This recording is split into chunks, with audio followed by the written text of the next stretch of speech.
Hello అండి, అందరికీ welcome to గుజ్జు స్పెషల్ డిషెస్. తోటకూరతో పప్పు చేసేటప్పుడు కందిపప్పుతో మాత్రమే కాకుండా 3 పప్పులు కలిపి ఒకసారి ఇలాగా చేయండి.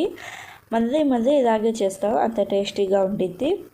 ముందుగా ఒక గిన్నెలో ఎర్ర మూంగ 2 టేబుల్ స్పూన్లు, పచ్చిశనగపప్పు 2 టేబుల్ స్పూన్లు, కందిపప్పు 2 టేబుల్ స్పూన్లు వేసుకొని ఈ పప్పులను 2 సార్లు నీళ్ళతో శుభ్రంగా కడిగి ఆ నీళ్ళు వంపేసుకొని మళ్ళీ మంచినీళ్ళు పోసుకొని ఒక 30 నిమిషాల పాటు నానబెట్టుకోండి.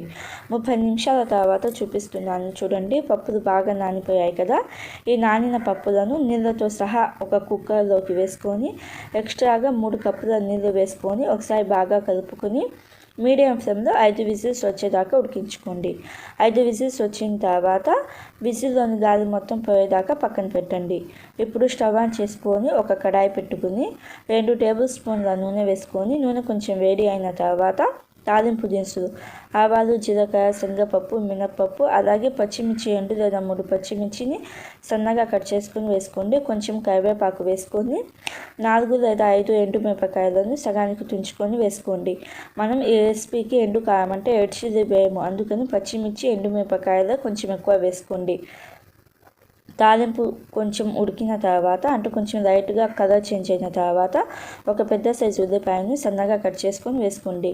ఉల్లిపాయలు కొంచెం పింక్ కలర్కి వచ్చిన తర్వాత 3 మీడియం సైజు టమోటాలను సన్నగా కట్ చేసుకొని వేసుకోండి. ఈ టమోటాలు, ఉల్లిపాయలు మనకి తోటకూరతోనే ఉడుకుతాయి, సపరేట్గా ఉడకాల్సిన అవసరం ఉండదు. టమోటాలు వేసిన తర్వాత ఒక చిన్న సైజు తోటకూర కట్టను నీళ్ళతో శుభ్రంగా కడిగి ఇలాగ చిన్నగా కట్ చేసుకొని వేసుకోండి. అలాగే పసుపు 1 టీ స్పూన్, సాల్ట్ ఒక 1/2 టీ స్పూన్ వేసుకొని ఒకసారి బాగా కలుపుకొని లో ఫ్లేమ్లో ఒక 2-3 నిమిషాల పాటు ఉడకనియండి. 2-3 నిమిషాల పాటు ఉడికించుకున్న తర్వాత 1 ఇంచు సైజ్ అంతా చింతపండుని వేసుకోండి. చింతపండు వేస్తే టేస్ట్ అనేది బాగుంటుంది. మీకు చింతపండు నచ్చకపోతే స్కిప్ చేసేయచ్చు. ఇలాగ చింతపండు వేసిన తర్వాత ఒకసారి బాగా కలుపుకొని మంట లో ఫ్లేమ్లోనే పెట్టేసి తోటకూర అలాగే టమోటాలు సాఫ్ట్గా మెత్తగా అయ్యేదాకా ఉడికించుకోండి.